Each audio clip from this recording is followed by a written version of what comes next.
Hey, what's up, psychos? Welcome to another episode of Take Your Pills, Psychopath, the comedy podcast that exploits mental illness for personal profit. What? Trademark. I'm your host, John F. O'Donnell, J-Fod. Doing well. Very, very excited for this episode.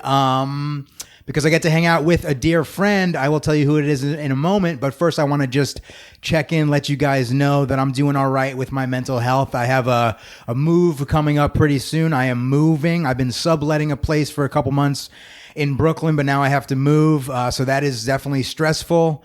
Am I moving to an ideal situation? No, of course not. It's New York City. I'm a comedian with bipolar disorder. How good could my life possibly be going?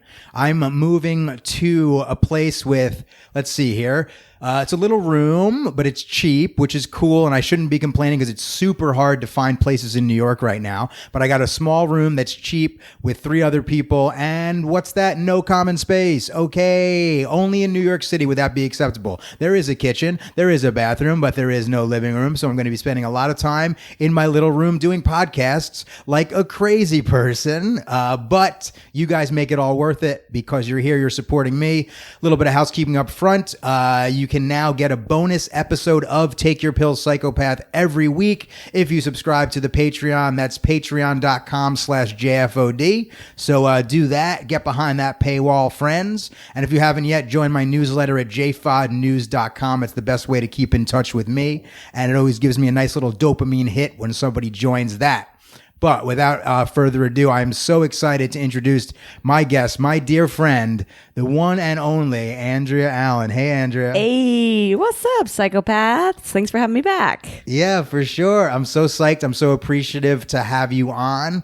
Psychos, so Andrea was on an episode some time ago where we compared and contrasted my bipolar 1 disorder with her bipolar 2-ish disorder. What's yours officially called? It's a blend. I'm a blend between bipolar 2 and cyclothymia. So I guess it's organized by severity, I guess you would say. So 2 being the middle ground between 1 and 3. So cyclothymia, I think, is one that's less diagnosed because it doesn't present in such a severe way. Like, I don't go into psychotic mania or anything like that, but I'm also in the 2 zone as well. I bounce around. Yeah, she's got bipolar 2.5 syndrome. Yeah. I like it. Yeah. Yeah, so she will, I guess, Andrew, you'll have hypomanic episodes that don't cross the threshold into psychosis. Yeah. Where I will cannonball off a cliff into insanity. Yeah. And I'll do the backstroke in there. Yeah. And see what happens. Until I end up in the bin de lune, the loony bin, if you will. You're wearing the pajamas. Wearing the pajamas, wearing the socks with the tread on the bottom. Grippy socks. Yeah, I like forever before I got a diagnosis, I was always like, why do I relate so much to bipolar people? And I'm like, because I'm on the same frequency.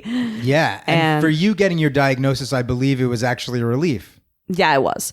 In the sense of like, I'd always had lingering thoughts about it. I'd definitely Googled bipolar and done the quizzes, and they've been like 90% match. And I was like, it's not 100%. I mean, I also like, because I have examples in my life of people who have bipolar, who are dear friends of mine, yourself included, many people in the comedy community. I've seen more severe iterations of it, and so I was always like, well, it's not that severe for me. That's the funniest thing, to have imposter syndrome for a mental illness. Sure. Well, I guess just in the sense of like oh, I can't have this diagnosis because I've held down a job forever, or like my life hasn't been disrupted in such a massive way by it, and that I'd coped so well with it that I didn't think that it was me, if that makes sense. Yeah. But I'm glad. I've heard that from other friends of mine that once they've gotten diagnoses that they've felt a sense of relief because it's like, okay, now we know what's going on. Now I can address it, hopefully get some actual relief from what I've been dealing with and not knowing what's going on. For whatever reason, for me, the time and place of it all, my age, being so young with the diagnosis, 19 years old, it was like, it was not a relief. It was like... No, it was scary back then. It was really scary. Very stigmatized. Yeah, scary, stigmatized. I thought it was like all of my goals in my life were not going to be able to be achieved, all that sort of stuff. And it was a lot of pain, a lot of self-loathing, a lot of self-blame. Like I couldn't say that I have mental illness. I couldn't say that out loud for like years without crying. You know what I mean? And yet that being said, and I want to bring this up because maybe this is me being like, oh, this is me being old man mental illness here. But for some reason, the term neurodivergent irks me. That irks me too. And I can't exactly put my finger on why. I mean, I think it's similar. I see this in the queer community a little bit. There's like the old front gays, like who are like in their, you know, maybe 40s, 50s, something like that, who like got down with some pretty crazy protests and whatever and like did a lot of stuff to really push the needle in terms of like people's rights and in freedoms to be openly gay. So I do feel, and I think this kind of like manifests itself in a lot of like waves of new generations of what's the word I'm looking for? Oppressed, advocacy or activism or advocacy. Oppressed people who are oppressed in whatever way, through their sexuality, through their gender, through their race, through their mental health. There's like an earlier wave who like put boots on the ground and like went through so much. And because these people went through so much, the next generation has an easier time, which is good. That's like what we want, right? That was the goal.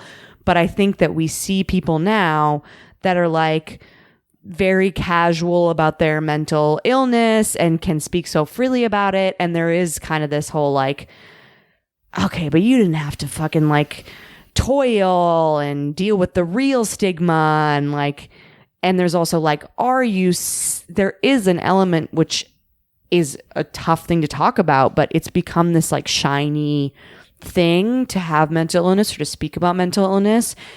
And sometimes you're like, are you really struggling with this or are you co-opting it? Stolen mental illness valor. Kind of on a level. I think you're right. I think that makes a lot of sense. I think it's also too, it's like for so long destigmatizing the idea, embracing, understanding, destigmatizing the idea of mental illness, being able to say, yeah, I have a mental illness. It doesn't mean I'm a broken person. Right. It doesn't mean that I'm lesser. Yeah. It means that I'm dealing with this thing and I can still thrive in life. And I think the changing of the language to softening it to some vagary of neurodivergent, right? Whatever the fuck that means. Yeah. You know what I mean? To me, it seems undermining in some sort of way. But at the same time, language does matter. Yeah. And I don't think I'm neurodivergent. I think I'm someone who intermittently has experienced mental illness. Yeah. I also think that like there's the glamorizing of it, which like kind of has happened forever in a way. Like people love to look at mental illness through like a cinematic lens of like, look at this struggling artist and the brilliance, but then like the tragedy. And it's like kind of fetishizing that type of person. So I think neurodivergent is another way of like, look at this unique, like struggling person. And it makes it seem like it's like this story that's happening instead of like a real person. Like I don't like being mentally ill in a lot of ways. A lot of ways it's really hard and shitty. I don't think it's glamorous. I would like to be able to sleep regularly. I would like to be able to not have big reactions to things that I shouldn't be having big reactions to. I would like to not believe something is happening that isn't happening. This is not a sexy thing. Yeah, I would like not to have exploded relationships that I care about. I would like to not have exploded aspects of my life that are hard to claw back and hard to recover from, and just all sorts of types of regret that need to be processed. A very difficult road towards self-forgiveness. You know what I mean? And it's like, so people are either neurodivergent or they're neurotypical. Is that? Yeah. I think it's just like an extension of like diversity language, which again is great. I just think that like anything that garners attention in any capacity in our society can be taken advantage of. And it's, again, like I'm treading very lightly here, because then I'm kind of going to a territory of like, are you neurodivergent? And prove it. Are you non-binary? Prove it. Like, I have no skin in that game. I don't care. But it's like every comedian calling themselves bisexual on stage. Right. Well, seems to be a bit much to me, because I never saw that before. Yeah. You know? And maybe we're in a world now where like all of the good work being done is allowing openness, and I think that there's a lot more people who are bisexual than we had known. So I do think there's this yin yang to it of like, we did all this work and we should relish in younger people being able to feel free. That's the world that I want to live in, more so than the shitty, hidden away, fucked up, repressed world. There is, however, a sort of runoff of it where it's like, it's glorified. It's glorified, and everyone can use their identity as social currency on a level, and which is to me offensive to those who have to live these identities. Like I don't come out, I'm bisexual, you know, I've had sexual relationships with women, whatever, like, but I don't call myself a queer comedian because I never had to come out to my parents about it. So I think there's some it is interesting to me, and this is like tangential, but it is interesting to me how much people's sexual identity has become their comedic identity. Yeah, well, just identity has become a pinpoint in a way that we haven't seen.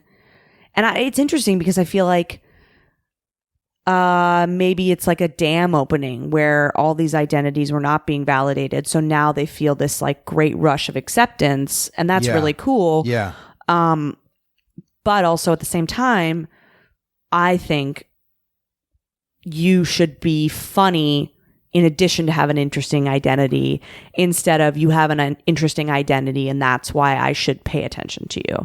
I agree with that. And then just back to the language thing, it's like now people are saying, oh, you shouldn't say crazy. You shouldn't say things are crazy. Yeah. Because that is offensive to people who have neurodiversity. Yeah. You know what I mean? And that language shift to me is like, it goes back to George Carlin and saying they're just words. You know what I mean? Like my podcast is called Take Your Pills Psychopath. Right. You know what I mean? Right. Like, it's like the idea of the word crazy going by the wayside to me is just, I don't know. Well, it's also like similar to like women taking back the word bitch, or Black people taking back that word I won't say, or, you know, or people who are like, I find gay people taking the word queer back. Yeah, exactly. Like I find great comfort in being like, I'm fucking bonkos, man. Like amongst my friends who also struggle, like there is a way that I am not degrading myself with that word. I think a lot of things in our world, especially when you're talking about quote unquote triggering or sensitive issues, nuance is super important and context is super important. And we live in this internet vacuum where nuance and context are never really accounted for. So it's like, yeah, me calling myself a crazy bitch is completely different than some dude I don't know calling me a crazy bitch. Some person of color saying the N-word is completely different than me you know what I mean? So it's like, they are just words, and even more so, they're words that are, their meanings and the feelings associated with them are greatly changed by the person who's saying them and the situation. So it's also infantilizing to be like, I can't say crazy because that's hurtful to crazy. I'm the crazy person. Let me say it. Yeah. I'm not a glass house. Yeah. You know what I mean? Yeah. It's fun for me. Yeah. So I think you're right. I think you have to look at it with nuance, but like neurodivergent sounds like something out of some sci-fi movie. Right. Or some shit, you know what I mean? So Yeah. that's where I stand. What do you think, psychos? How do you feel about the term neurodivergent? Email me at takeyourpillspod@gmail.com and let me know. Yeah. I think if it makes you feel accepted in a community, go ahead. I'm not mad at it. I do think it's being co-opted by people who are trying to have personalities. And sorry I said it, but I think it's a real thing. It's a real thing. Any type of, I've been thinking about this so much about, all right, here we go. We're talking about colonizing. Okay, so people hate white supremacy and colonizing, the act of going in and taking something that isn't yours, taking land, taking resources, stealing culture, whatever it may be. And I do notice amongst white people, there is this weird colonizing of like oppression and mental health struggles and queer struggles, in the sense of like, if you haven't had a hard life, generally speaking, on the spectrum of the hardest life to the easiest life, say you're more so on the easy life side of things, which is great. That's great. I want that. I want everyone to have. That's what we all want. It's what we all want. But say you haven't had a hard life, and so therefore you don't think you have an interesting perspective. But you still want to be famous. How tempting to then be like, I can glom on to these new, very sort of amorphous categories. And now I have this narrative. Now I have this struggle, which cannot be quote unquote fact checked, cannot be sort of like, you know, there's no way to be like, prove it. It would be very fucked up to say prove it. But I feel like it's like, when you see it, you know what it is. It's just like, okay, this is not a substitute for genuine story or genuine personality or genuine talent. It's you colonizing other people's struggles. Yeah, well, it's like a line that I would say, and this actually seemed to make more sense before the pandemic, because it seemed like before the pandemic, the real trend in comedy was everyone would just shit on straight white male comedians or people. You know what I mean? And it was like, okay, fair enough. Yeah, straight white men deserve to, get, to be fucked with and called out on their shit. Sure. But when every comedian is doing it and it's really, really hacky, you better do it in a really original way. Yeah. So what I would say is like, I would be like, thank goodness I have bipolar disorder. Otherwise, I'd just be another faceless cisgender straight white male comedian. Yeah. You know what I mean? My mental illness is the only thing keeping me relevant. Right. And I would say that tongue in cheek, but there was like underpinnings of truth right there compared to what was going on with what you would hear so many comedians talking about. But then it seems like the pandemic happened. Yeah. And it was like, no, now if you're going to do comedy, people don't want to hear any bullshit. They want to really hear about who you are, and what's going on. So maybe you're right. Maybe some people are kind of like creating some sort of narrative for themselves and trying to give themselves some sort of sense of social currency. Of course here's the thing though, like we're in the entertainment business, which is filled with demons. I think this is a phenomenon that's very specific to the field that we are in, where it's like, amongst, I don't know, accountants, there's no person who's like, here's my queer journey, and they get promoted in their job. In our field of work, these types of things are relevant right now. People are interested in them. So of course people are going to use it for personal gain, because we are filled with a self-interested demon pit. So I'd say yes and no. I think you're absolutely right. That's the case. But then I think I'm thinking of myself personally. I genuinely need to talk about this 100%. stuff. That's what I'm saying. You know when it's genuine and you know when it's not. Because we're in an industry where it can be used as a way to gain notoriety, shitty people are going to use it to gain notoriety. I'm not saying that is happening everywhere, but that is obviously happening. I agree. I definitely agree. And it's disrespectful to those who actually struggle in a real way. This is not me being like, I'm not famous enough for being crazy. I'm like, hey, stop saying you're crazy, because I haven't slept for 3 days, and that's not really your place to say, you know? Yeah.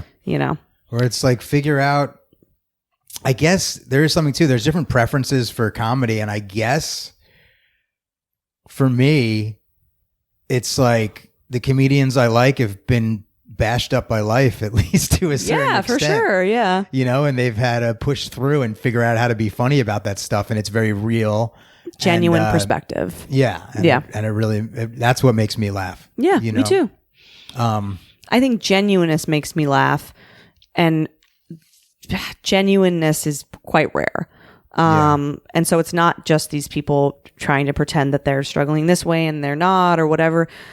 I think people are disingenuous on so many levels all the time. It just happens to like manifest itself this way right now because it's the thing of the moment, I guess. But it'll be, if it becomes cool to be a cis white guy again, then there'll be a million fucking dude bros being, you know what I mean? Like, it's always some new thing. So I don't really see that coming back around. Can you imagine though? That would be wild. And then you have like queer women of color being like, I identify as a cisgender white I'm a man. Guy's girl. Yeah, I'm really all of a sudden the guys girls are back again. I feel like an Axe body spray bro trapped in the body of a woman of color. It's Stranger Things. Yeah. Anyway, you guys, so anyway, comedy's a dumpster fire.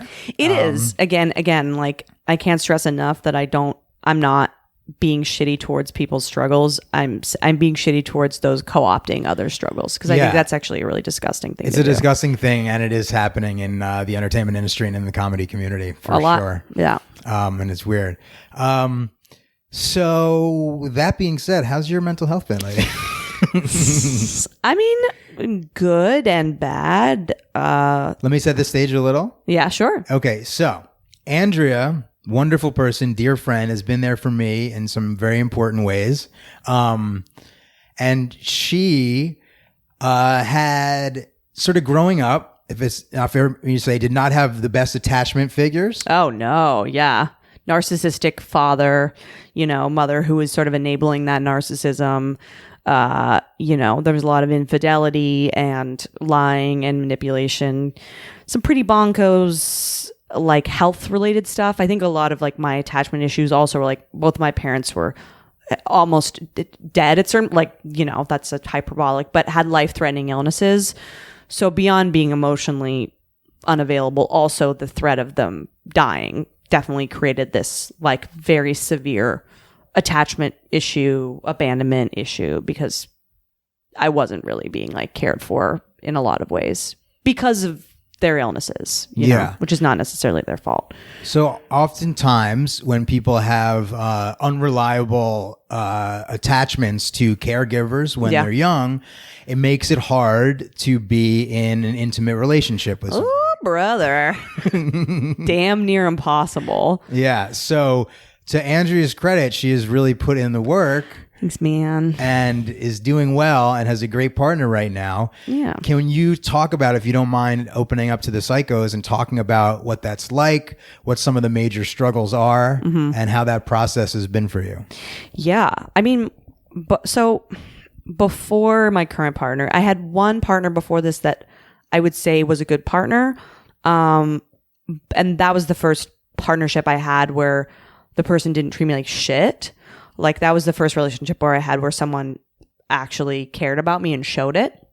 That being said, we were quite a bit younger and he wasn't very mature in certain ways. And so like, it was an intimate relationship in some ways, but it wasn't in other ways, in that like it was long distance for a year. And he also had like crippling, suicidal depression. And like, I was trying to take care of him. He was trying to take care of me.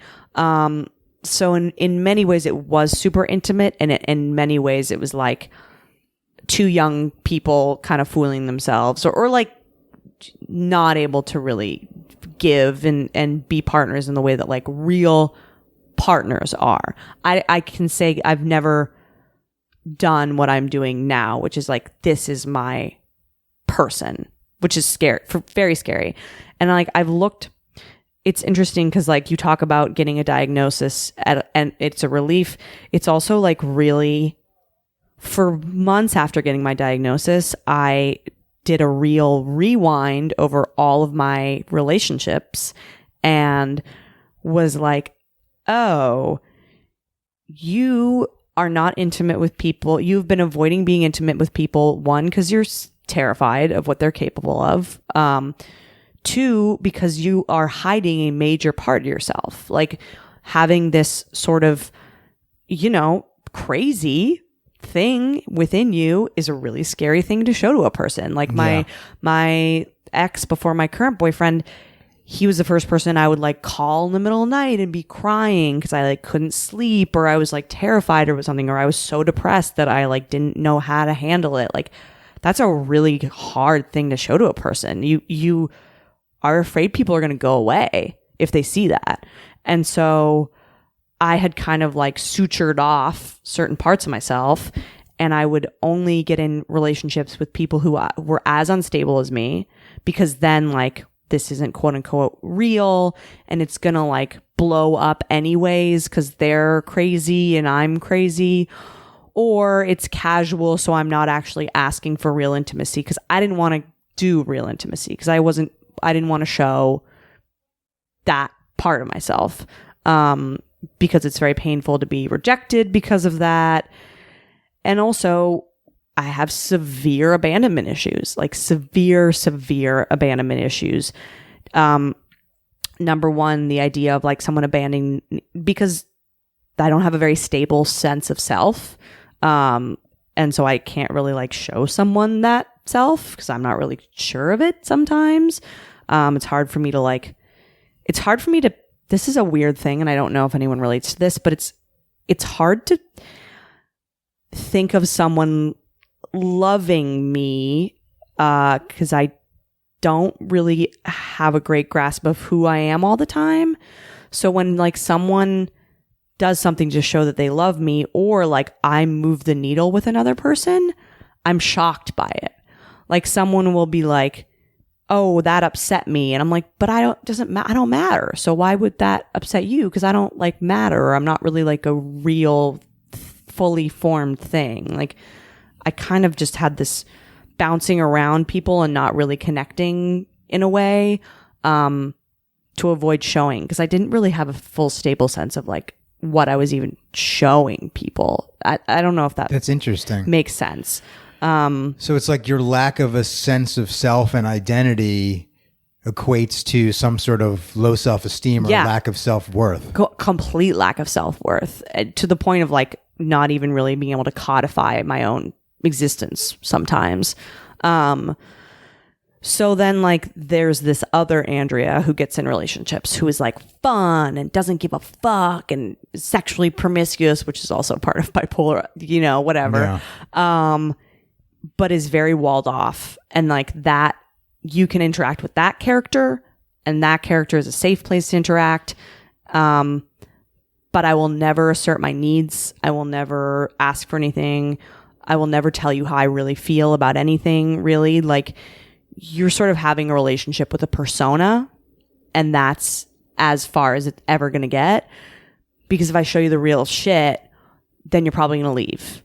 And like, that's an impossible pain that I can't contend with, because I have chronic self-worth, I have identity issues, and I also have a parent figure that was never there. I had an emotionally very abusive father, a narcissist, which that's conditional love. Having a narcissist in your life is conditional love. So it's like, you're just trying to gain this person's approval endlessly and you'll never get it. So it's just kind of like, there's no way to have self-esteem in that situation.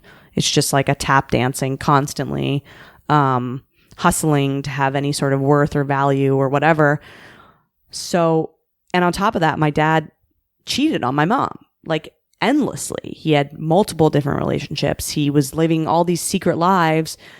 And so when they got divorced, I was like, yeah, exactly. This is exactly what people do. Like I have all these fears about what people do because I see it happening. And also in our culture, men mistreat women horrifically. We know that. You know what I mean? Like there's all these like worst fears that women have, and they're constantly being reaffirmed.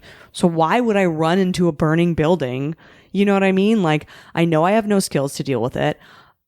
I know that if someone leaves me, it's going to be devastating. And I also know statistically they probably will. So it was just too painful for me. Wow. Yeah. So Psychos, that is Andrea's baseline. Yeah. Wow. Thank you so much for explaining that. I appreciate that. And I just have to say, in my mind, you have so much you have so much worth and so much value. Appreciate that. And really are such a strong person with such a sense of identity or projection of such a sense of identity that I think transcends persona at this point. I appreciate, and I think when I was younger, I was faking the funk. I mean, I think that's something really important to make a distinction between confidence and self-worth. I think I'm excellent at projecting confidence because of how little self-worth I had for so long. So I was very good at like this larger than life personality that protects me, because I have very little self-worth in relation. So I feel like the bigger the persona, ironically, the smaller the sense of self is, like behind closed doors. And I've done cognitive behavioral therapy, and I've set boundaries with narcissists, and I've done a lot of work, and I'm got sober. Like, I'm so grateful for everything that I've done. So I have grounded to more of a middle sort of ground of like, I do have a sense of self, and I do struggle a lot with abandonment and self-worth, but I also have these tools, and I'm like kind to myself, and that I understand how the sausage was made, but it doesn't make things less hysterical or painful sometimes. It's still there. Yeah. Yes. And I think it'll live there forever. And I think that is a product of those early attachment figures not being reliable. Yeah. Creates something that is something that you have to work throughout the entirety of your life. Well, there's something like I went to ACOA, which I think I've talked to you a little bit on your show, but it's a 12-step program, and I've done some 12-step for alcoholism, and I have my positive feelings about my 12-step, and I have my negative feelings about it. It's not a perfect thing. It has saved a lot of people's lives, but I went to a 12-step program called ACOA, which is Adult Children of Alcoholics. But it's not necessarily a group that's just for people who have parents who have, substance abuse issues. It's like abusive households, neglectful parents, hyper-religious parents, like any household where there's dysfunction, which is like most households. Yeah. It's a group to sort of work through the results of having a dysfunctional home. And one of the things that was like majorly impactful for me was the idea that when you're a kid and you're a child, you're the most vulnerable you'll be. You require care from adults, like emotionally, to feed you, to clothe you, whatever. You cannot stand on your own. And you have a parent that is emotionally unable to love or give you like the nurturing that you need. That's a really scary, like abstract concept. A child's brain can't really contend with that because it's frightening. Like, I need you more than anything in the world, and you can't give me what I need. That's even something like an adult can't really fully face in a lot of ways. So you develop all these coping mechanisms in order to rectify that.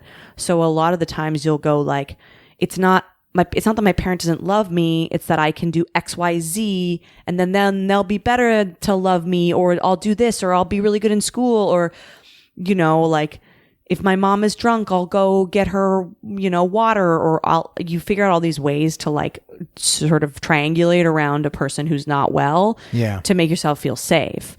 But then this coping mechanism helps you build realities that are not true. So like when people are like, why do women stay with abusive men? It's because they're used to being abused, and their brain goes into this whole rigmarole of like, he does love me, but it's this. And if I do this, it's going to be that, and blah, blah, blah. That's how they cope because that's the situation that they grew up in. But that's not the situation you need to be in now. But that's how love works. That's how relationships work. So like you have this great little contraption that you've built, these bells and whistles, to make a person who doesn't love you make it feel like it is love, but it's love in a different way. But it's not. But that's just, that is how you survive. Yeah. So I think like I was surviving a lot in that way. And that's not, you don't have to live like that. No, you don't. But wow, that's like, to have that insight now, to understand that. Blew my mind. Got to be a breath of fresh air, to put it lightly. I mean, it's like you go through like a revisionist history of all your interactions, and you're like, oh, that I was doing that there, you know, like you just look at everything in a vacuum of the dynamics that you were trying to recreate. And you're like, of course I would run right into the hands of an emotionally unavailable person, because that's what I knew to be love. What did you do to go through that process to gain that insight and self-knowledge and to start changing those pathways? So I did the 12 steps with ACOA. So that was a huge thing. One of the things that really stuck out to me was they had you like build out your family tree, and they had phrases to describe people. This is what's also really humbling about this stuff, is that like you think that your dysfunction is unique, when really like dysfunction is so common, and you can kind of just swap in different words for different types of scenarios, you know? So like it would be like, what's your mom? And then there's like a group of phrases that you can pick from. And one of them was, the kitchen's always clean. And I was like, oh yeah, like that's a way that a person copes. They're cleaning everything. Everything's under control. They're planning everything. They're micromanaging everyone around them. Like that's one type of personality that's trying to cope. And that's something you would do with the 100% incessant cleaning. Oh my God. Yeah. So that's that. And then it's like, what's your dad? And there was like, what was it? Like women love this guy or something like that. There's these phrases that they've built over the years that really like encapsulate different types of dysfunctional personalities. And so you start to take these phrases and fill in your family tree. And then you're like, oh my God, now look at all my boyfriends since then, or girlfriends since then. They're just like different versions of all these people that were around me that like, you know, so I'm just recreating these dynamics with different versions of figures in my life. And then it becomes abundantly clear, like, oh, okay, I think that this is love and connection. And on some level it may be, but it's not couched in anything functional or that serves me. But to get out of a relationship, to have the power and strength to be like, this relationship doesn't serve me, means you have to have the confidence to walk away. And that is fucking massive. That took me years to even advocate for my needs. Like to say something upset me with my first partner, days of workup. Do you know what I mean? And I would try to find ways to like say other things that upset me or pretend I wasn't upset. Like now when something upsets me, I immediately hide it. Like my instinct is to immediately hide things, because that's what was done in my household. So I'll immediately hide it, and then I'll stop and I'll be like, don't hide it. Go talk about it. And like the idea, I remember my current partner in his last relationship, there was infidelity. And so the woman that he was with was very anxious when he was around other women that he worked with or whatever. So he would like text her like, I'm with blah, blah, blah. I don't like find them attractive. Like, you know, he would like reassure her. So he was doing that with me, being like, I'm a work thing. Like this woman's there. Don't worry. Like I'm not, whatever. And it would like light up my fucking nervous system. Like, why are you telling me? I feel like you're getting ahead of this. Like, what are you fucking, oh my God, like stop doing this. Yeah. Like thou protesteth too much. 100%. And so I remember sending a text, and I remember like writing it and like rewriting it, being like, hey, you don't need to tell me about like if you're attracted or not attracted to. I understand you're trying to be considerate. I am confident in our relationship. Even if you're with a woman that you're attracted to, I trust you to behave, you know, respectfully, and I don't need to hear about it. And like I sent that text, and then I went like I biked around for like hours and was like, you know, and then he didn't respond immediately because I was doing something, and I'm like, oh my God, you're asking too much. You're blah blah blah. Like the whole wheel of like, you can't do this and just hide it, and it's better just hide it was like going, and I'm like, no. But that's like it takes a huge effort to have the confidence to even say something like that. Meanwhile, you were responding completely appropriately, completely honestly. 100%. So it's for you, it's like every time you have to express how you feel and deal with some version of confrontation, it's also like an exposure therapy exercise. It's huge. At the same exact it's fucking time. insanely uncomfortable. Like, I hate doing it. I force myself to do it now because I want to be in a relationship where I'm fully represented for who I am. It feels, I have panic. I think they're leaving. That's what a lot of it comes down to, that is that I feel like they're going to leave. Like, if I ask for anything, they're going to leave. There's this feeling of they always leave because, my dad wasn't really there physically, really, emotionally, certainly not. So the idea of like advocating for yourself is potentially opening the door for someone to leave. And that feeling feels so real. My limbic system is lit up. I'm panicking. I have racing thoughts. I can't calm down. I'm running scenarios in my head about, him cheating, him seeing that and being like, fuck this. Even sometimes when I don't hear from him when I think I should, I am then fully imagining a scenario in which he's lying to me.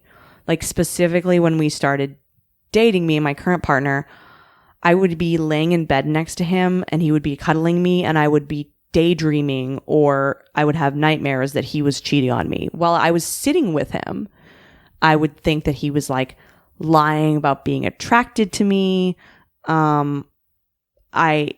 Even with him validating and being there and caring about me, I still have trouble believing he cares about me.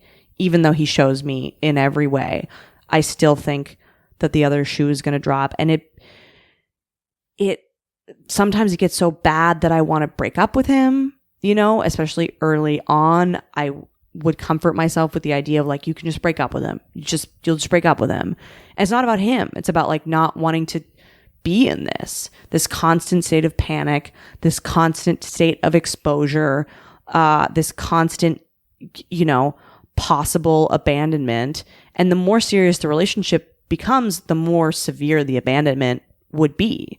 Like, if I'm fucking around with all these fuck boys, whatever, then like, I don't really care about these people. I know I wasn't going to date them in any serious capacity, so my feelings will be hurt, but then I'll go fuck some other idiot and restore my equilibrium that way. Yeah. But if it's like someone you love, then it's like someone who loved you and saw you for who you were went, nah.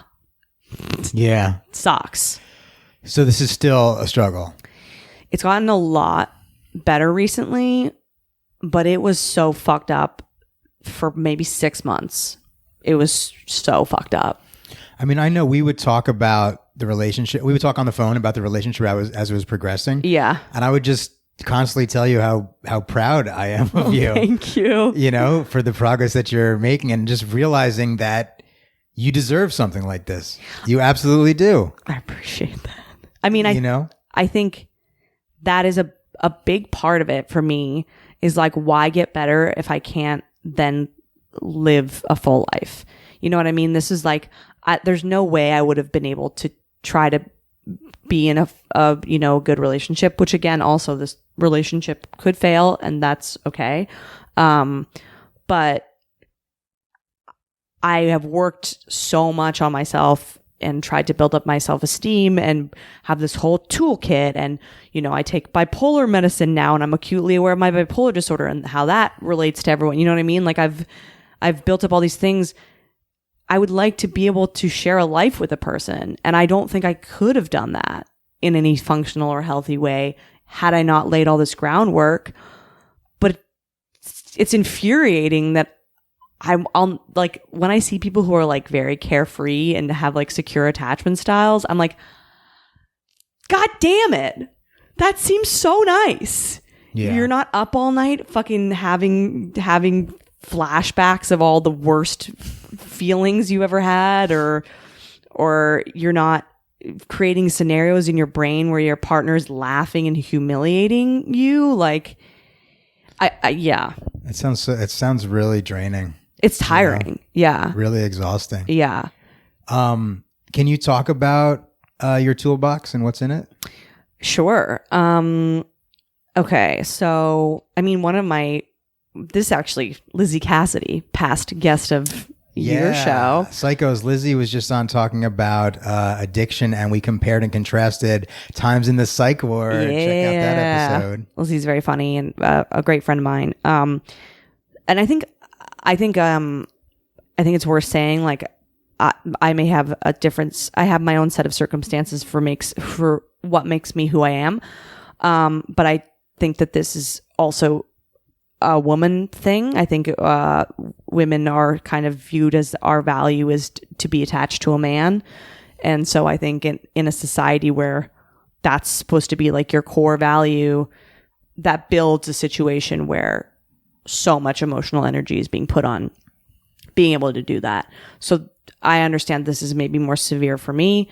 But I think as a general rule, men are pretty absent, and this creates a situation where women are often have these feelings. So Lizzie has these feelings too, for different reasons in different ways, but it definitely is a female thing. So often when I'm like spiraling out, I'm like, he hasn't texted me or whatever, this type of thing, or he said this thing, or he did this thing, or is he going to cheat? I mean, him having infidelity in a past relationship is really difficult for me. She goes like, okay, every time you think in this moment, it feels real, because it does feel real. It feels as real as we're having conversation right now. In my mind, when I'm having these fears, I genuinely think he's like in a hotel room fucking someone, or he's planning on how to break up with me or whatever. Lizzie just goes, every time it's not real, like a day later when you realize it's not real, how silly do you feel? You know? And it's not to denigrate yourself or anything like that, but like, just remember that you've run this simulation so many times, and every single time it's not been what you think, and you've been like, how silly that I thought that, because that's not like, I like to go like, you're not going to feel this way forever. Because I think once you start to feel that anxiety about like, I'm going to be stuck in this forever, and you know, this person is going to do this horrible thing, to be like, you're not going to feel this in a few hours or tomorrow, and you're going to get out of this. This isn't like, you know, these feelings feel very real, but they're not grounded in any reality. And let's take a look at the evidence of all the past interactions, you know. So you've been able to cultivate that insight? Yeah. And I, you know, sometimes it's harder than others to de-escalate. Sometimes I'm panicking so much that I can't calm down. Another thing that I guess I've sort of done through building up my self-worth, and like building up self-worth, by the way, is not about like gaining, like being successful in life. It's about like doing things for yourself. I think people think self-worth is like once you get that cool job, or you're attractive in a certain way, or whatever. Yeah, I've been actively building down my self-worth in order to cope with the reality of my life. Love that for you. That's funny. Go ahead. Building self-worth is about like putting a boundary up for yourself so that you don't have to do something that you don't want, or buying yourself a fancy coffee when you're feeling bad, or taking the time to do an activity that makes you feel good. It's like giving love to yourself as if it's another person, you know? So, and like, trying to be like, these are the things that I like about myself, making lists, doing affirmations. These things feel like silly and dorky, but they have a cumulative effect over time. So there is a version of myself that I can grasp onto, and I do like that person. So when I feel like they're going to go away, or they're going to abandon me or whatever, I go, even if they do, you're still great. You still have a great life. You know, I go, look at everything that you have. Look at all the relationships that you've cultivated. Look how much love you have in your life. Like, I try to move the focus away from this person is what grounds me to being a functioning person. And I go, you're the person who's like there for yourself. It's you, not this other person. So I also have like created loving parent models in my mind, and their characters in my brain. And I go into sort of like scenarios where I interact with these characters, and that like calms me down, like self-parenting. That's interesting. yeah, it's really like relieving in a way. You kind of like create a place where you would go and create what you would, and this feels shitty towards my parents. It genuinely is not meant to be, but to create like the best version of what a parent would be to you. And so you kind of build that character. Like me specifically, like for a loving dad, I think about the men in my life who are role models who I've really liked or I view as like good fathers. And I've kind of created like a Frankenstein of that. And I go interact with that character as myself. And I have conversations with, and it sounds crazy, but it's like a very safe space in my mind where I am insulated and can feel cared for. Wow. Is that something is that a therapy technique that you learned, or is that something of your own volition that you? It's a therapy technique. It's called reparenting. Oh, so I've not heard of this. Well, it's part of 12-step is reparenting. Accepting your parents for who they are and loving them and forgiving them, and then also creating a better parent within yourself. I mean, there's a lot of resentment on that, in that like, oh great, now I have to create this fake parent for myself. But I think it's a great gift to like have that sort of toolbox. So it's very abstract to be like, I create fake parents in my mind, but like mine is, this is dorky, but mine is like the dad is like this guy who's like a professional journalist, and you gave him a job. Oh yeah, he's got a job, he's got a whole thing. He's got like a cool beard, he's like more of a mountain man type guy. Oh, an outdoorsman journalist. An outdoorsman journalist. I'm just like trying to find a guy I want to fuck. He lives in a cabin, like, out near like where my mom used to live, and I go there and he like says hello and, do you want a cup of tea? We sit by the fire, we talk, you know what I mean? Like I have this nourishing imagery of a person who I would go to as a parent. And so like I'm going to that in my brain to like calm myself down. It's just me calming myself down, but to create like a figure like that it's helpful. It helps to, have a spot where you can go to and be like, oh, I'm doing this now. Wow. That is so interesting. Yeah. That's cool. So yeah, you're putting in the work, you're building the tools in the toolbox. Yeah. And you're getting to see, I know it's still a struggle, but you're getting to see positive payoff. I am. And the longer I know my current partner, Dan, he's a person, I think this is a really good thing to look for if you have trouble picking stable partners, is follow the actions and not the words, because you can take the words and spin them. You've been given, as we talked about, the coping mechanism that you have is that you can spin any narrative despite the facts being completely not contending with what you're doing in your mind. So stick to people who do what they say and say what they do. Like Dan has over and over again said he would do something and then did it. He never lets me down. I mean, he lets me down the normal amount that a human being would let someone down. I let him down, but like he doesn't lie in any serious ways. He always shows up.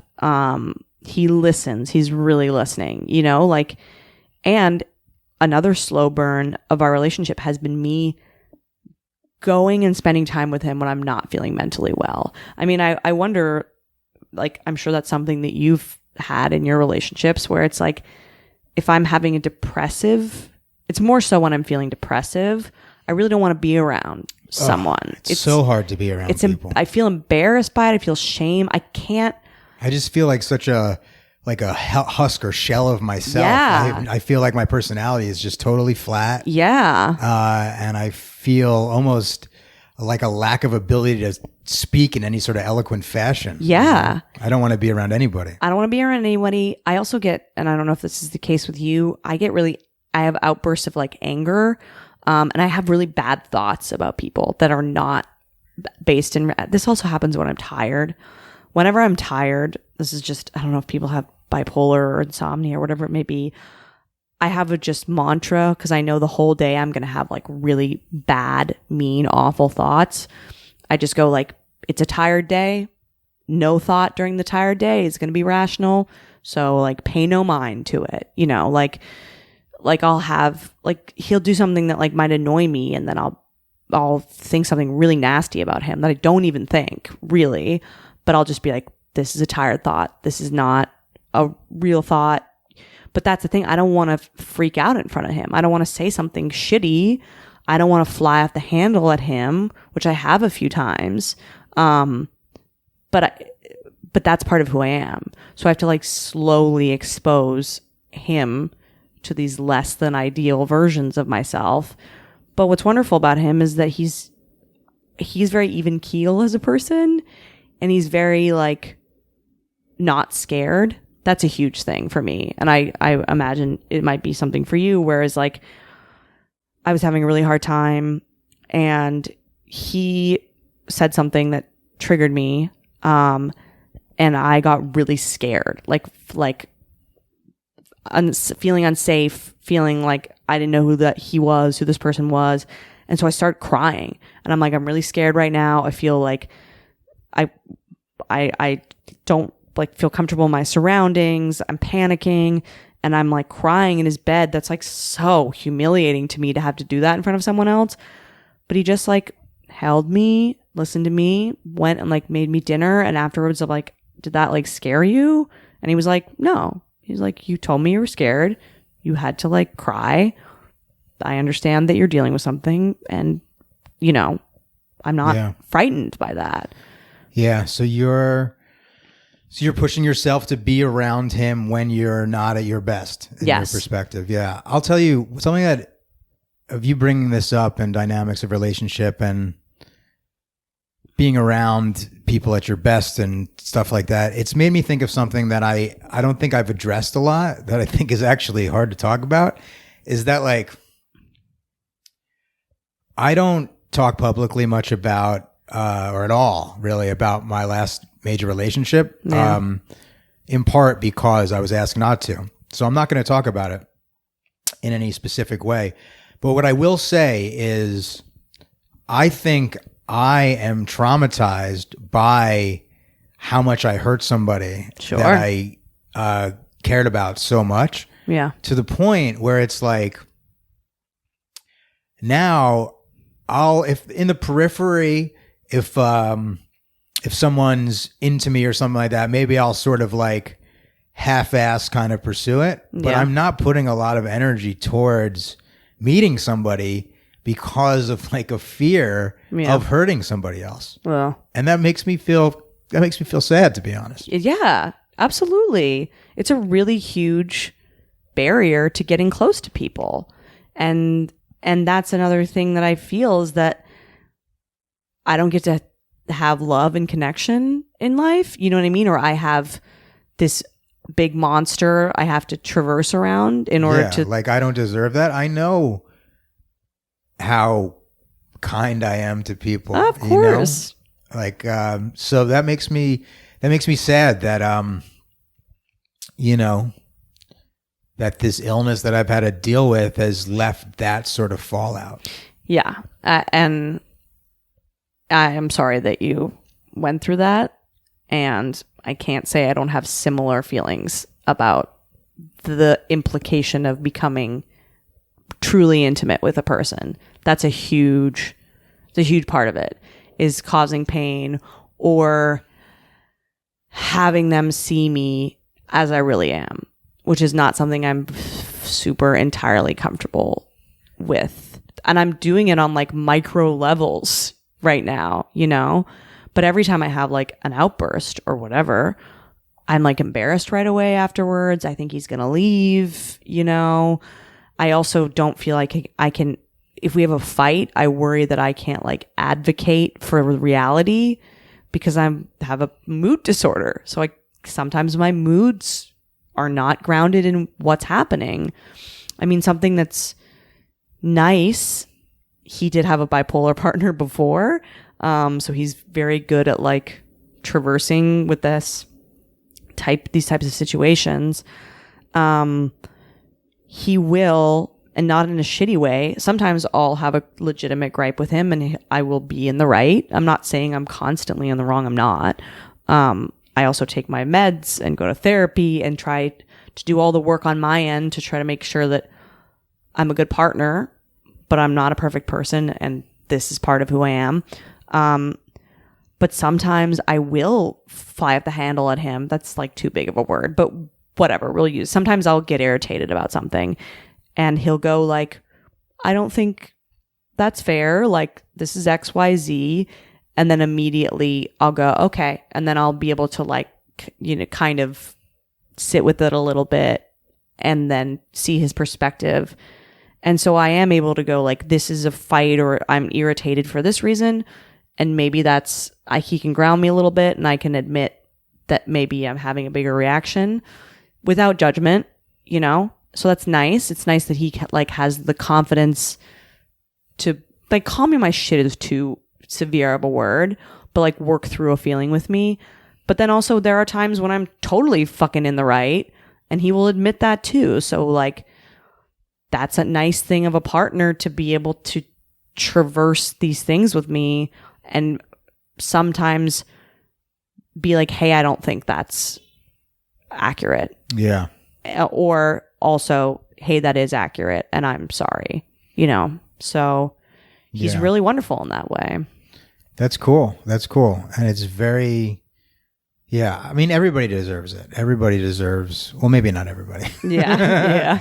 But I have to figure out how to forgive myself for this shit, because I know that I've been forgiven for it. Yeah. I have forgiven myself. I have, but I guess not to the point where I don't have some sort of lingering fear that I might hurt somebody else, and it's keeping me from pursuing a relationship. And I've known that, but I haven't really eloquated it. Yeah. Too much, because I don't want to think that it's true, but I think that it is. I mean, it's also like, give yourself time too. You know what I mean? I also think people hurt one another. That's just part of the game of interacting with another person. Yeah. I also think you take great care to not hurt people, and sometimes it's out of your control. So I think that you have to give yourself that grace. And also there's people who don't struggle with mental illness who hurt people horribly, So I think like, you're not this monster by any means, you're a person. But I think also giving space before, like I said, I've not engaged in, I'm 33 years old. This is the first time I've ever been in what I would say is an actual relationship. So like, I'm very familiar with the like hiding from these things. I'm also familiar with the idea that sometimes it's not the time. Sometimes you're not at your best. Sometimes you don't have the emotional bandwidth to give what it would take to be in a relationship. Like I said, before I got in this relationship, I was like, you're going to try to be in a relationship and you're not going to bullshit around and you're going to try. But when I told my therapist I wanted to pursue that, she's like, this is going to be really hard for you. She's like, I'm not going to like discourage, like I'm very excited for you, but this is going to be difficult. And this is going to bring up shit that you have not been wanting to deal with. And you're moving way out of your comfort zone. I had built a little world for myself. I work for myself, I'm a comedian, so I have one-sided conversations with people as audience members where they adore me and laugh at me. I've built like a world, and I have a wonderful life. I've built a world of people who understand me and love me, and people whose struggles are similar to mine, so we can empathize and be ourselves with one another. But I created a little vacuum where like, it's very safe, but there's not a huge amount of risk when it comes to like interpersonal relationships. So it's a huge risk, a worthwhile one, I think, but I completely understand your fears and your like trauma around it. That makes total sense. Yeah, I think it's only until relatively recently I've looked at it through the lens of it being trauma for me. Of course it is. Yeah. Yeah. I never really thought about it like that, to be honest. It's hard. But that is the sign of a good podcast episode if I get to come to a realization. Yeah. My own trauma, Got thanks it. to Andrea. I mean, I started going to trauma therapy because of this. Because, all this shit on my own. I've spent years. I've been in therapy for like 7-8 years, something like that. When I got sober at 25, I started going to therapy shortly afterwards. And, this relationship has kicked up all this anxiety and like panic and, just really difficult feelings. And I was telling my therapist that I'm like having nightmares. And I'm getting myself into holes of panic that I can't get out of. And she was like, yeah, I think that you have PTSD. And I hate using that word because it's like attributed to, war vets and all these things. And I'm not comparing my struggle to that at all. But I think PTSD is a lot more common than we think it is. And there's been like recently within within our community and the community at large, I think we've talked more openly about PTSD and we're kind of getting more comfortable with it and understanding that it's not just like shooting a kid in the head in Afghanistan. Yeah. It takes on all sorts of forms. It does. And so, especially around infidelity and abandonment, the minute I'm triggered, I can't stop panicking. I'm up for hours with racing thoughts. I can't stop. And my therapist was like, yeah, your limbic system is being, engaged, which is like your fight or flight. So like you're perceiving danger that's not really there, but as soon as your limbic system is engaged and you perceive danger, it's fight or flight. No logic is coming in. You're just full on defending yourself, trying to, get away from the pain in any way possible. So I can't have rational reactions around these things. And so I've started doing EMDR. Yeah, EMDR. EMDR, yeah. And I've only had one session with it, so I can't. Is this generally a newer type of therapy? Or? It's been around for a while. Here, I'll read this. Eye movement desensitization and reprocessing refers to interactive psychotherapy technique used to relieve psychological stress. According to the theory behind the approach, traumatic and painful memories can cause post-traumatic stress when you don't process them completely. Let's see. So EMDR is an 8-phase treatment method: history taking, client preparation, assessment, desensitization, installation, body scan, closure, and re-evaluation of treatment. So it's pretty intensive. Yeah, it's very extensive. People have seen huge success with PTSD. People who struggle with PTSD. There's been a lot of success with it. I'm just starting it, so I really can't speak fully to its effectiveness. But I do have one memory that I addressed that it was super interesting. I guess so. The idea of EMDR is going to these traumatic memories, sort of living through them in a safe way in your mind's eye, and then instead of being like, it's this awful thing that happened, like processing it, having closure with it, and then not having it triggering you all the time. Not having it be as recurring of a thought. Yeah, it triggers so my particular memory, the one that I started working on, like I mentioned, I have a lot of health anxiety. COVID has made the health anxiety horrendous. Like, I pet a cat from the outside. I think I have rabies. Stuff that's so bonkos. Yeah, it's gotten really irrational. So irrational. Like, I can't, if I touch a surface that I think is dirty, I'm washing my hands all the time. Even though you know that it doesn't live on surfaces. Magical thinking, everything. Yeah. Diagnosing myself with 10 different things, staying up all night. It's all of it is back. And really, it's back and more. Back and better than ever, baby. Yeah. So when I was younger, my dad went through a very intensive heart surgery. He's had multiple life-threatening, surgeries, all these things. So I have this memory of he went away to Chicago to have this operation. He almost died. He got a heart transplant. It's a very long story.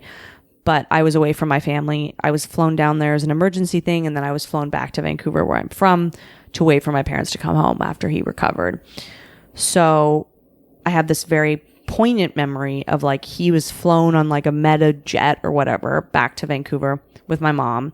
And this was the first time I had seen my parents since this whole surgery, since everything. So it had been months. And I got to the hospital, and he was at the end of the hallway, and my mom was in the middle of the hallway.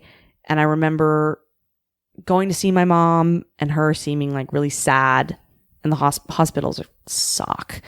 And then walking towards him, and him being like grossly underweight. Like he's like 6'1", I want to say, and he was maybe 120 pounds, maybe. Wow. Like skeletal, not able to speak, basically like a vegetable, but his mind was functioning, but he looked like a monster. Like this was not a person. This was like so it's a very frightening memory. But with EMDR, I went through, it's super interesting. They do flashing lights, and they kind of get you into this like hypnosis-y type state. And you oscillate between, then this is just this one that I did. You oscillate between a joyful memory and the hard memory. So you kind of like see the lights, and then the therapist guides you through like asking you questions about the joyful memory. Mine was like recording a really fun podcast. So I'm thinking about that memory. I'm really getting engulfed in it. Like, what do the tables look like? What did the people look like? What were the feelings? What were you talking about? So you're kind of like safely living that joyful memory. You see the lights, and then you move to the painful memory, and you're kind of doing a similar thing. Like I have a crazy recall of like the color of the floor, like what the, glass doors looked like. What did the nurse station look like? All these things. Like you get a lot of recall of that event in a very like detailed way that I previously hadn't had. So you're kind of moving between the two memories, and the therapist is asking you questions about both, but more so the painful memory. But a big takeaway I had from going through that particular memory was not so much like the goriness of it, I guess, or the scariness of it. I always knew about the frightening element of like seeing a parent that's sick and whatever, hospitals, all these things. But I realized the emotional narrative behind that, which is disappointment.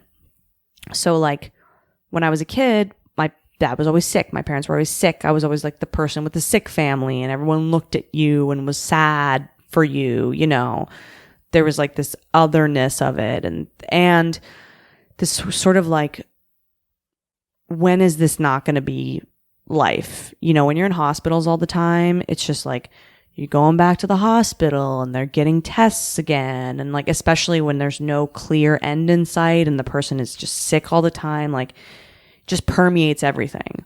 And it's just this kind of like gray malaise. I think actually people got a really good understanding of it with COVID for the first time as a society. I think we kind of had some empathy for those who live with chronic illness, because we lived in a society that was steeped in illness all the time. It was everywhere. It was touching everything that we interacted with. It's just like you feel like caged in by it, like cornered and powerless. You're like, it's just never gonna fucking end with this shit. So I remembered when we were traversing this memory, what was so heartbreaking about this was that I thought it was over. Like I had this idea that like my parents were going to come back, and my dad had like survived this operation, and I was reuniting with them, and like this whole crazy nightmare was kind of like going to come to an end soon. Like he's back in Vancouver, my mom's back, our family's back together. He survived, and so he's going to be okay, and it's just going to be like a few more months of this hell, for lack of a better word. And then I remember getting there, seeing my mom, and like she looked so fucked up. When you're a kid and like adults are not even trying to put on airs about how fucked up they are because the situation's really bad. It was like that. Like she looked sad. She looked really sad and she looked drained. And I was like, oh, she's not okay. Like this, my mom's not okay at all. She's so sad. It's the same as it was. Like she's this husk who's like barely holding on. And like you want your mom. You don't want this like husk. And it's not her fault. But you're a kid. You're a kid. So I remember being like, oh, fuck. You know, this is not ending.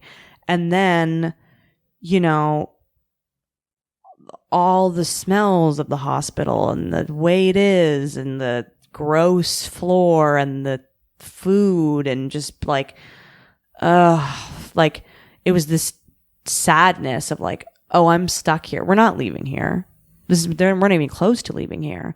And then seeing my dad be so, I remember like a big part of it. And all these feelings about it are not feelings I at all understood until going through this, because also part of me is an adult. So I have a better understanding of like the adult feelings around this now.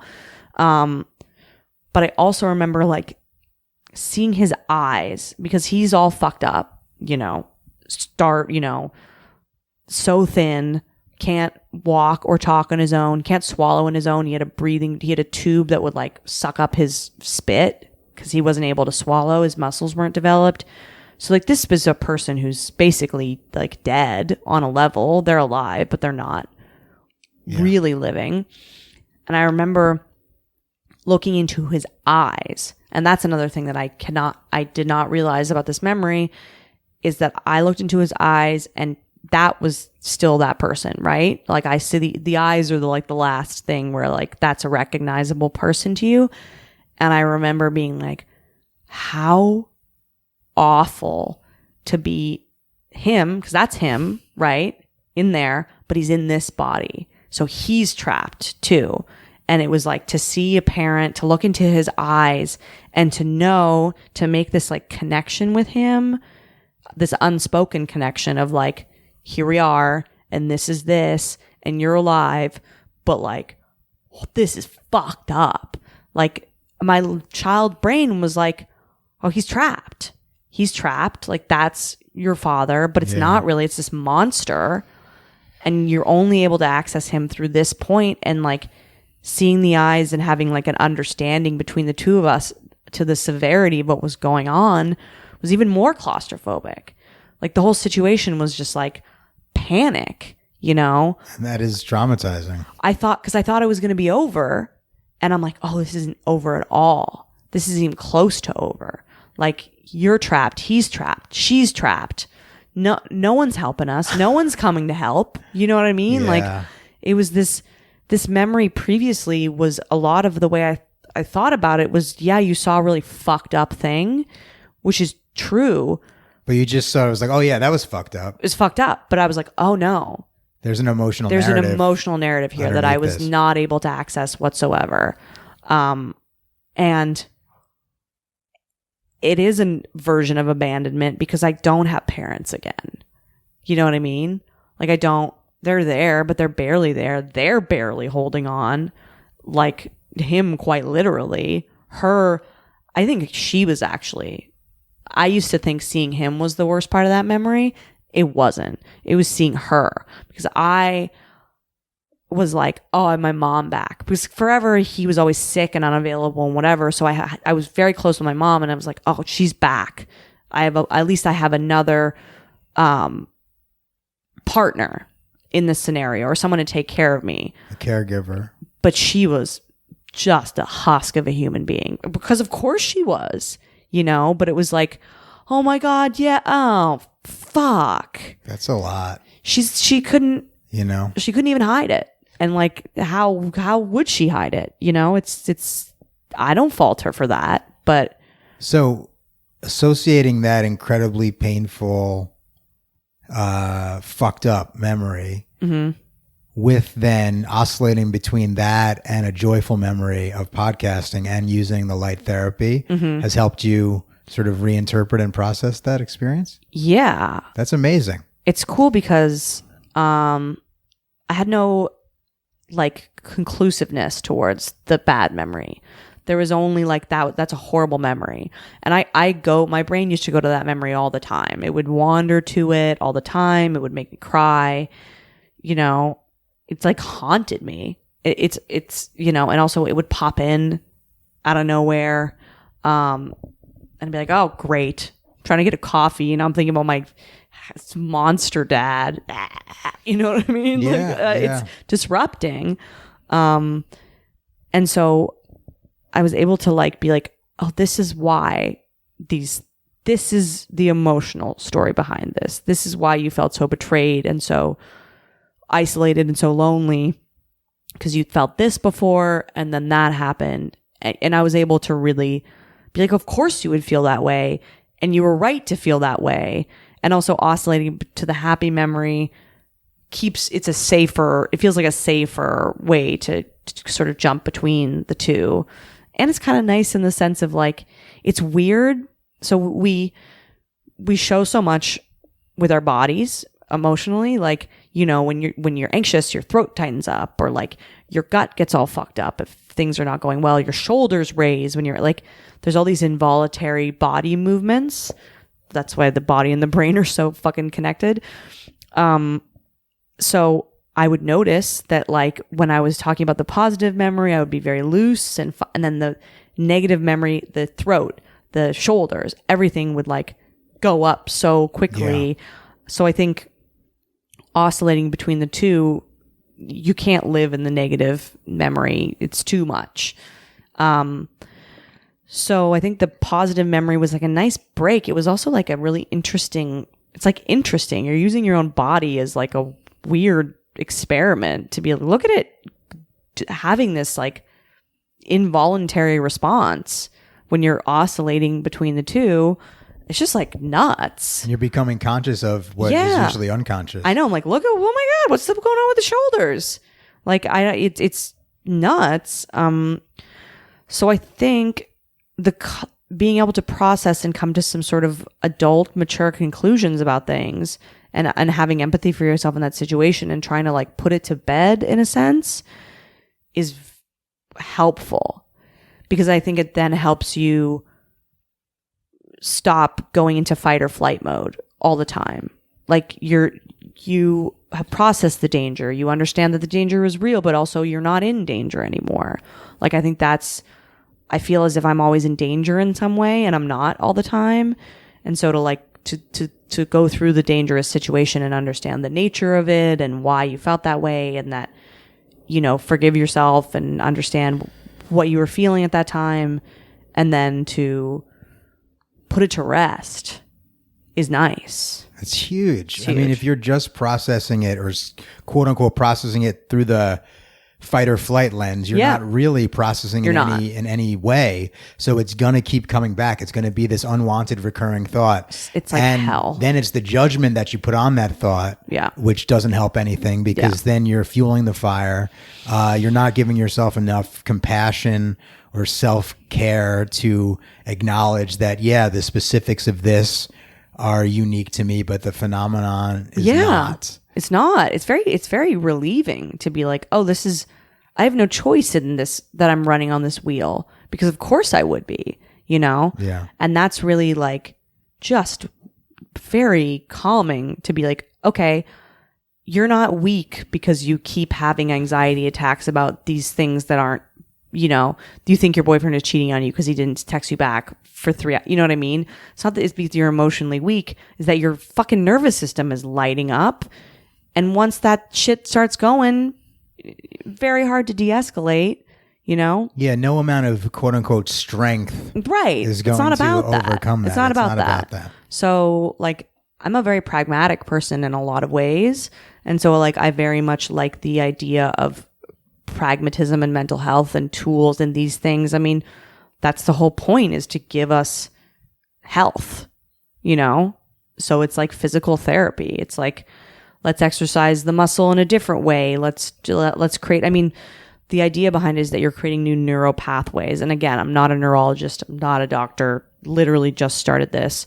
Who knows how my journey will be with it. But like, a metaphor that my doctor said that was hugely helpful for me is that neural pathways in your brain are like water traveling in a path.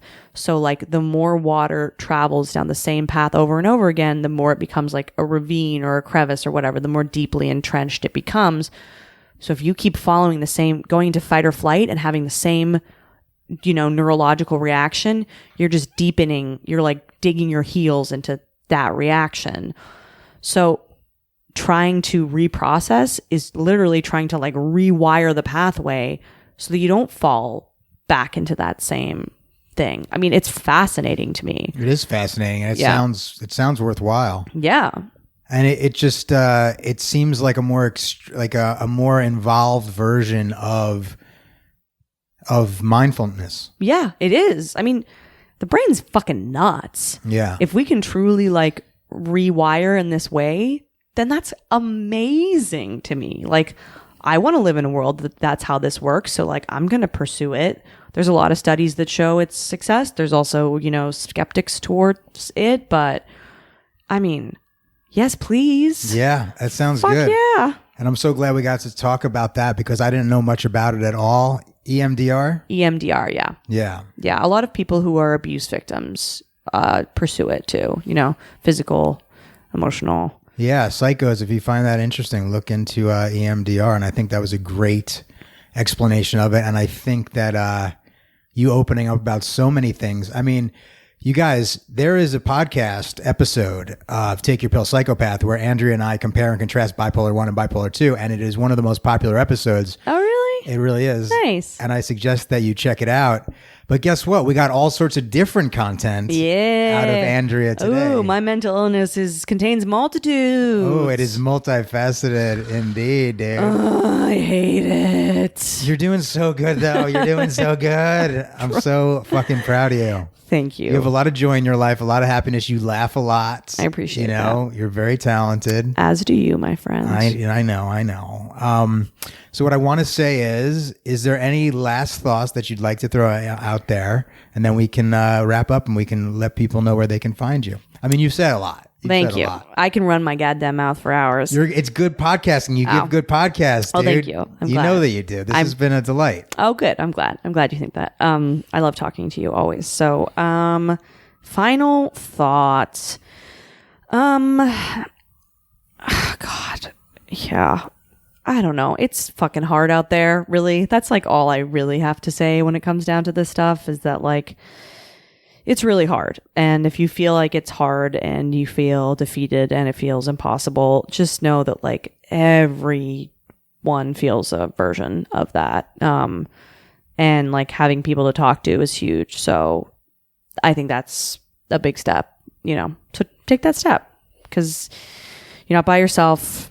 Every crazy quote unquote thought that you've had, someone has had another version of, and being open and transparent is the best way. You'll be happier with that than hiding in the shadows for sure. Yeah, I agree. And trying to get involved in some sort of sense of community is helpful. Huge. Yeah. Dare I say we're creating a sense of community here with Take Your Pills Psychopath. So I appreciate you psychos listening. Andrea, where can people follow you and find your work?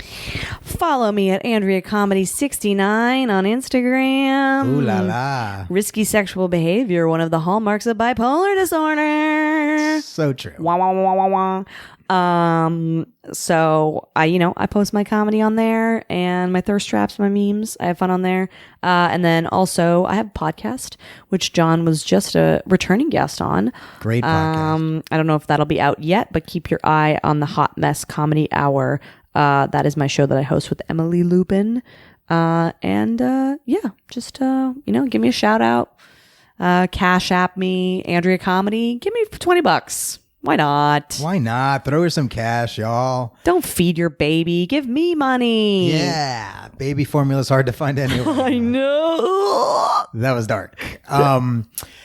Yeah, and psychos, if you join the Take Your Pill Psychopath Patreon, you get a second bonus episode. So that's patreon.com/jfod. Also, if you haven't joined my newsletter yet, please do at jfodnews.com. And check out Andrea's podcast, the Hot Mess Comedy Hour. With she hosts that along with Emily Lubin, and it's a great podcast. It's hilarious, it's insightful, it's all the things you want to hear in a pod. In a pod. Do that. So yeah, guys, this has been another episode of Take Your Pills, Psychopath, the comedy podcast that exploits mental illness for personal profit. What? Trademark. I'm John F. O'Donnell with Andrea Allan. Andrea, thank you so much for being on. Thanks for having me.